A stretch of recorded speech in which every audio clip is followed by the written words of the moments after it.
bem, meus caros? Estamos de volta para mais um encontro e nesse vídeo eu vou falar sobre a obra de uma grande artista brasileira que infelizmente caiu no esquecimento por uma série de fatores.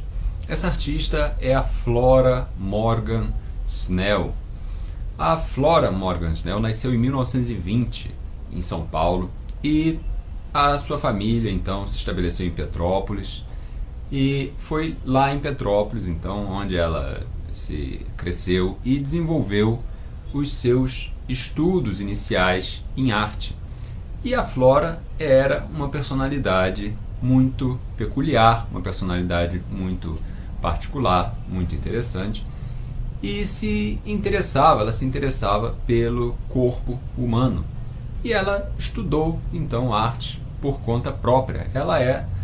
Foi uma artista que se pode chamar de uma artista autodidata.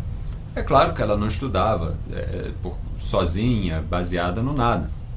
Ela certamente teve alguma orientação e estudava anatomia, já que o interesse dela era pelo corpo humano. Ela estudava anatomia nos livros de anatomia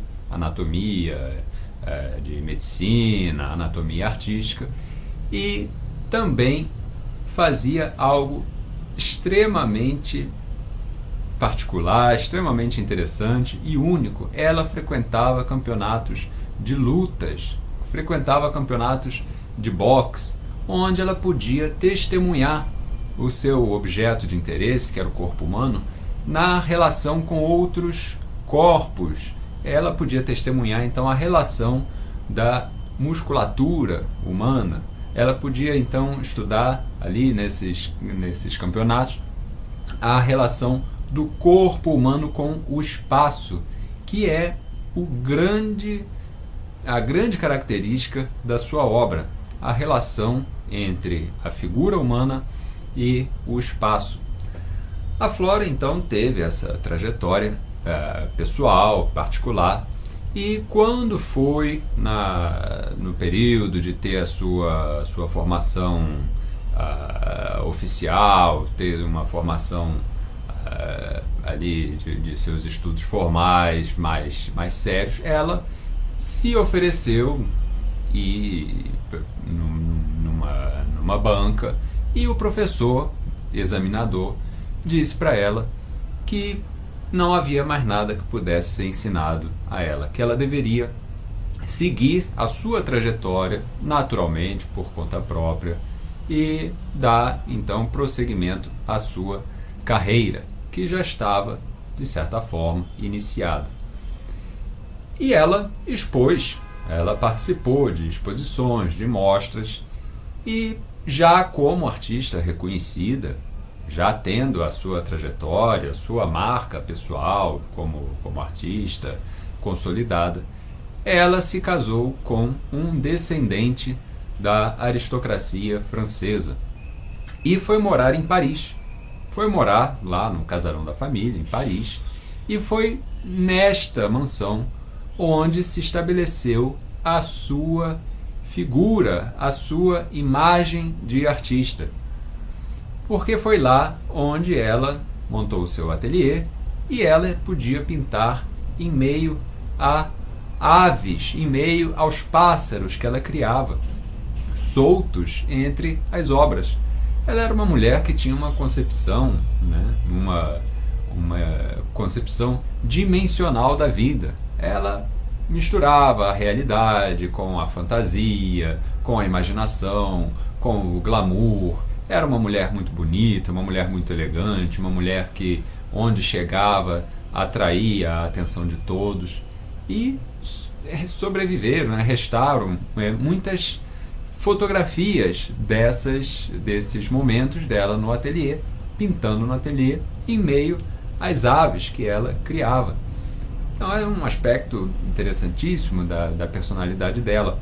E claro, ela era brasileira, ela vinha ao Brasil com frequência, mas ela não tinha no Brasil o espaço adequado para a sua consolidação como artista.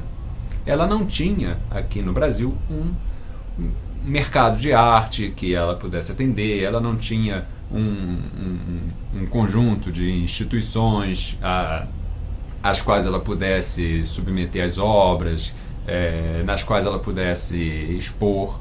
É claro, ela participava de exposições, mas não era tanto quanto demais artistas. Ela não recebia a devida atenção como artista. A presença dela no cenário brasileiro era derivada mais das suas atividades sociais, atividades familiares.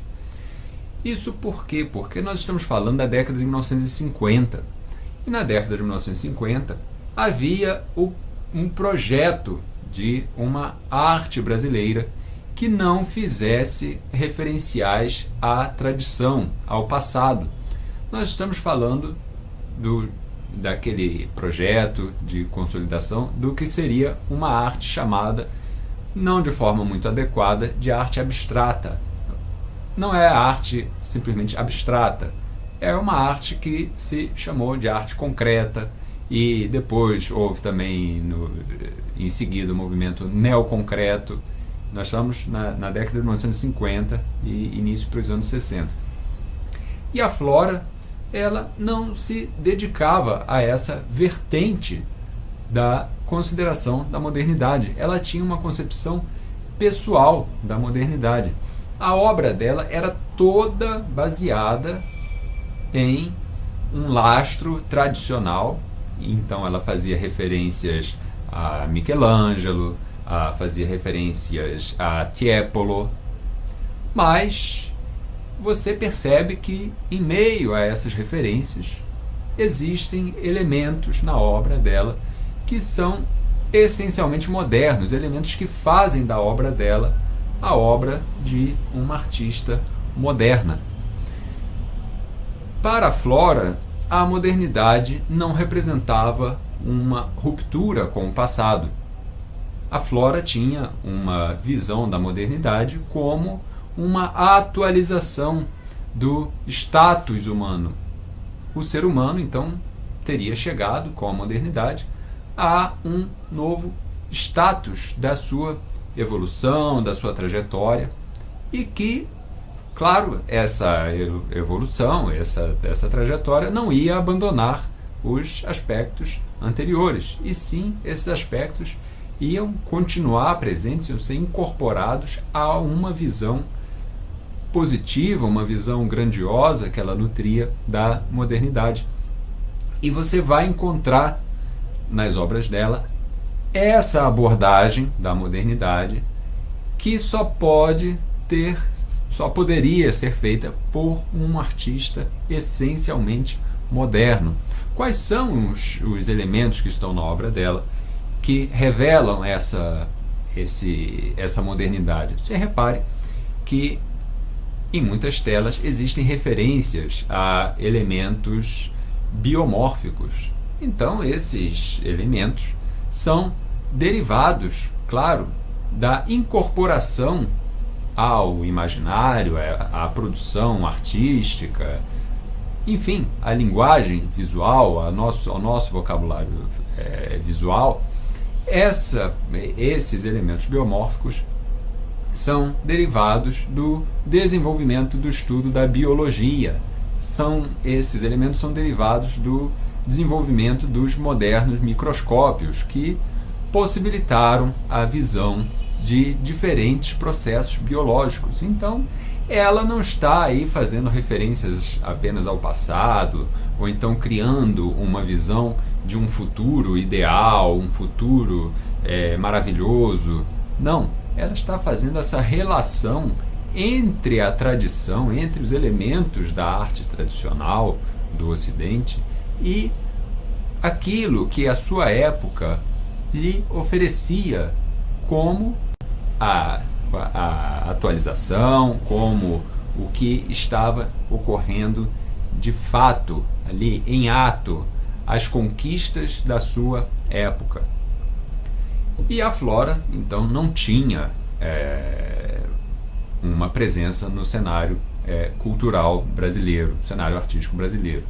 Ela se estabeleceu na França e recebeu várias encomendas a partir do seu estabelecimento na França. Ela recebeu encomendas para igrejas, então ela produziu dois grandes painéis para a Igreja da Trindade, em Paris. Essa igreja, décadas depois, sofreu uma remodelação e, apesar dessa remodelação, as obras da Flora foram preservadas, foram levadas para outra igreja e mantidas, e são mantidas nessa outra igreja. Ela recebeu também a encomenda de um grande painel com 10 metros de extensão para a sede dos Correios de uma cidade na França. E também esse edifício depois foi remodelado, foi recaracterizado, e a obra da Flora, esse grande painel, foi também preservado, foi retirado do local original e levado para um centro municipal, um centro que reúne nessa cidade, um centro que reúne, enfim, atividades administrativas, atividades culturais, comércio, escritório, um grande prédio que foi construído e que recebeu o painel da Flora, ou seja, as obras da Flora foram preservadas devido à sua qualidade, ao reconhecimento da sua qualidade artística. E a Flora produzia essas obras com essas referências todas. E existe um aspecto da produção dela que é importante frisar. Você percebe que as figuras, os corpos humanos representados nas telas dela estão perpassados aí no espaço por linhas, por figuras geométricas. Existem nas telas dela esses elementos ortogonais. Ela então lançava a mão da ortogonia em meio às figuras que ela criava. Em meio ao corpo humano havia essas figuras ortogonais, havia linhas curvas, havia círculos. Por que ela fazia isso? Porque com isso ela demonstrava a sua visão, a sua concepção da modernidade, que a figura humana havia sido associada, então, essa dimensão das leis eternas, das leis que regem os elementos geométricos, os elementos ortogonais. Então, à figura humana havia sido agregada, então, essa dimensão das leis eternas que consolidam universalmente esses elementos. São leis universais. As figuras humanas, então, elas estão numa faixa etária indefinível. Você não consegue definir a faixa etária, ou seja, elas estão numa que se poderia chamar numa idade ideal, uma idade que está num plano das ideias. Essas figuras, elas não sofrem a queda da velhice, nem sofrem com a indefinição da juventude. Elas estão numa faixa etária ideal, quase que abstrata, que se poderia chamar uma faixa etária abstrata.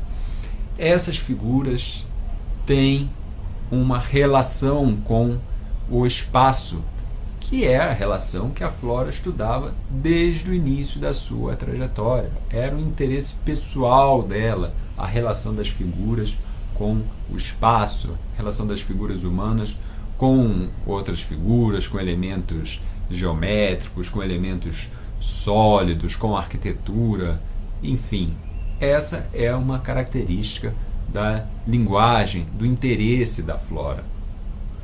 E a Flora desenvolveu a sua produção de forma homogênea. Ela chegou a essa linguagem e foi levando essa linguagem durante décadas. Pintou final dos anos 50, 60 e 70, e chegados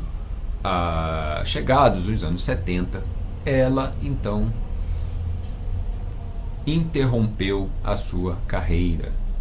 Ocorreu um fato trágico em sua vida, que foi a morte do seu marido, e a Flora precisou, por algum motivo, interromper a sua carreira. Ela não produziu mais arte.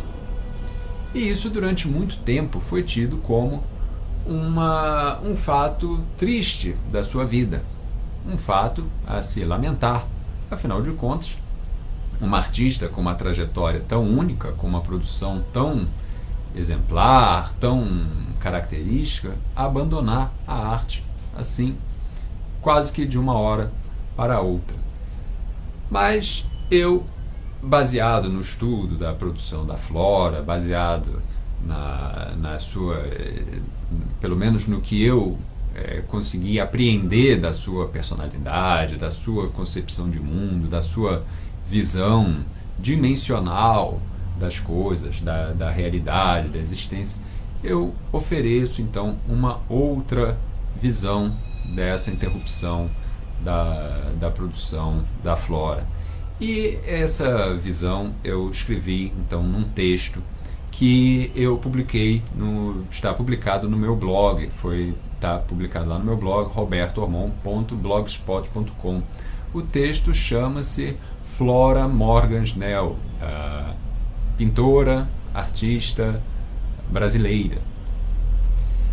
E eu me interessei muito pela obra da Flora após uma visita a uma exposição, que era uma exposição dedicada às suas telas, e eram telas de grandes dimensões, eram painéis de grandes dimensões, onde você experimentava, tinha ali a experiência da presença das obras, a presença daquelas painéis imensos, daquelas figuras humanas gigantescas, fortes, é uma presença ali daquelas imagens realmente impressionante. E nessa exposição havia também as esculturas produzidas pela Flora, que demonstram um domínio plástico fenomenal.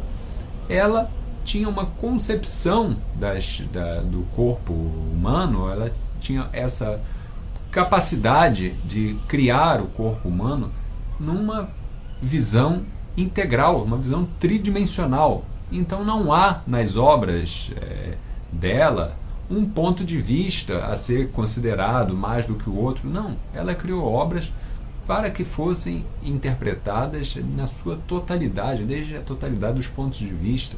Eram obras ao redor das quais você circulava, e quanto mais você olhava aquelas obras, mais você se envolvia com aquelas figuras que parece que estão vivendo numa espécie de uma outra dimensão, que estão ali na sua existência e que você está podendo então testemunhar aquelas figuras.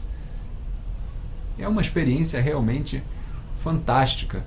E eu passei a pesquisar a obra da Flora, porque eu conhecia as obras dela apenas de reproduções muito pequenininhas, reproduções feitas em livros antigos, e eram reproduções horrorosas, reproduções cortadas, reproduções fora de foco, reproduções com as cores erradas.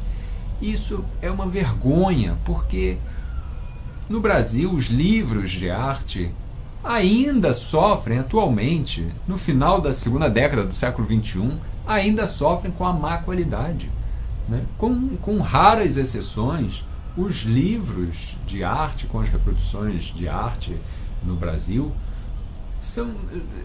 esses livros sofrem com a má qualidade da reprodução, das telas, das obras. Ou seja, isso é uma vergonha. Nós não podemos ter livros mal editados, livros com imagens distorcidas, fora de foco. E então na exposição eu tive a oportunidade de ver as obras dela no seu esplendor, na sua verdadeira cor, na sua verdadeira definição, na sua verdadeira textura.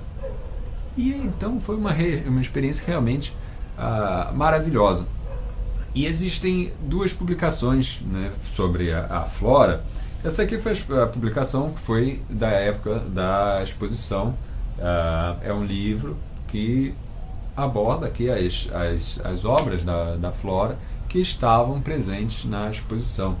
E foi feito também a edição no final dos anos 60, da década de 1960, deste livrinho aqui em francês. É um livro que foi editado na França e que se tornou um livro raro, porque foram tirados poucos exemplares, foram vendidos na França e aqui no Brasil chegaram os livros apenas para os amantes da obra da Flora Morgan Snell. Então esse livro é realmente uma raridade. Tem reproduções de esculturas também, de outras esculturas que não estiveram presentes naquela mostra que foi realizada e que eu tive a oportunidade de conhecer. Então, essa é a Flora Morgan Snell. Essa é a obra da Flora Morgan Snell. A Flora faleceu na primeira década do século XXI, lá por 2007, e quando faleceu já estava completamente esquecida. A Flora é daquelas grandes artistas brasileiras que caíram no esquecimento, num indevido esquecimento. Uma produção tão rica, uma produção que tem tanto a oferecer, uma produção que mexe tanto com a nossa imaginação, uma produção que lida com esses aspectos da realidade, aspectos múltiplos da realidade, da fantasia, da imaginação, do legado artístico, dos sonhos pessoais, de uma visão individual. Essa obra não merece ser esquecida, essa obra não merece ficar no ostracismo. E eu tenho me dedicado a estudar a obra da Flora e a divulgar essa produção. Então eu estou aqui fazendo a minha parte, divulgando a obra dessa grande artista que foi a Flora Morgan Snell. Por hoje é só, então até o nosso próximo encontro.